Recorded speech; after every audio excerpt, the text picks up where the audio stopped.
Thank you, Mr Deputy Speaker. First of all, the most important thing here is that our farmers be aware that they should be ringing the Rural Financial Counselling Service on 1800 686 175 or the Family Assistance Hotline on 13 23 16, and under no circumstances should they self-assess. There are many conditions that may allow them to get help when they absolutely need it, and they may not realise that the hand of the government is there for them. It's important that they don't rely on trying to assess their own assets and property. There's help available and we have the resources to help them. The Farm Household Support Amendment Temporary Measures Bill of 2018 is a bill to help and amend the Farm Household Support Act of 2014. Under this bill, two temporary changes to the Farm Household Allowance program will happen. Firstly, we'll increase the farm assets threshold to a net $5 million up until 30th of June 2019. Increasing the net farm asset threshold to this amount will give more farmers access to the allowance during times of hardship, which is what we're facing right now. It will help those farmers who have little or no cash flow to access to assistance that provides them an allowance, as well as breathing room to prepare for and adapt to change. It means these farmers won't have to sell their assets and risk taking away some or all of their future income producing capacity from their farm. It also recognises that farm assets can be difficult to sell quickly, and during tough times these are often sold for less than they're worth. Secondly, this bill proposes to pay a supplement to all eligible farm household recipients. That's in addition to their fortnightly income support payments. These temporary measures will help our farmers in need in the short term while we undertake an independent review of the program.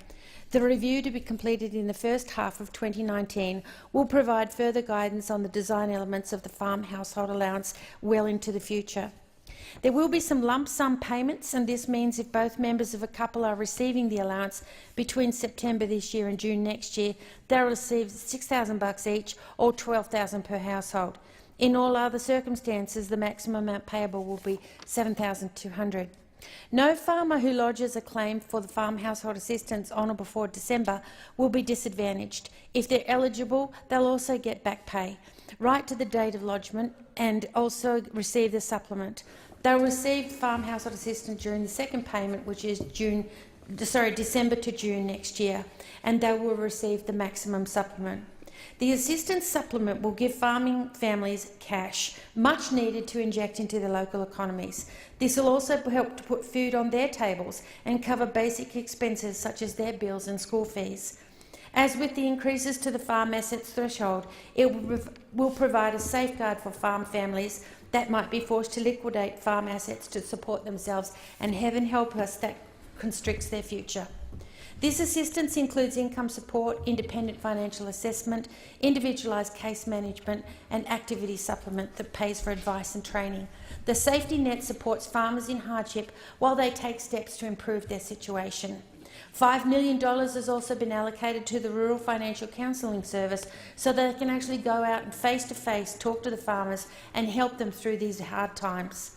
We're working on ways to make the application process simpler and quicker for farmers. I've already received emails saying it's a little onerous, so we are working on that. We extended the Farm Household Allowance program from 3 to 4 years. All of these measures are immediate and on top of the $586 million in relief we've already announced, as well as concessional loans now available to through the Regional Investment Corporation. Many farmers find themselves in difficult positions. In my case, the dairy farmers, they actually don't want to put their hands out for a handout. And so we're working to help raise the awareness of the cost of milk. I recently wrote to the CEOs of Aldi, Coles, Woolworths, IGO and highlighted that just 20 cents a litre, 20 cents a dozen and 20 cents a kilogram from the profit margin would help our farmers. For the last 8 years, the price of milk has been fixed at $1 a litre, and nothing else on our shelves has remained constant during this time. In 2017, it was reported the ACCC found the dairy pricing system to be outdated and skewed in favour of the large dominant supermarkets and processors, with farmers enjoying no real bargaining power and limited scope to rearrange their businesses and milk contracts to either accurately predict their current incomes or improve their selling options. The report made 8 recommendations, including locking in major processors into a mandatory code of conduct, which would make milk pricing contracts more transparent, introduce more competition for farmers' milk, and ban retrospective milk price cuts to farmers in mid-season, which has actually happened. Our local farmers in Gilmore want to have the ability to build their own resilience and future-proof themselves on their own merits as producers. This change in retail price specifically for milk will make a huge difference to them, and I think the farm household assistance is just another part of the jigsaw puzzle in helping them get through these really tough times.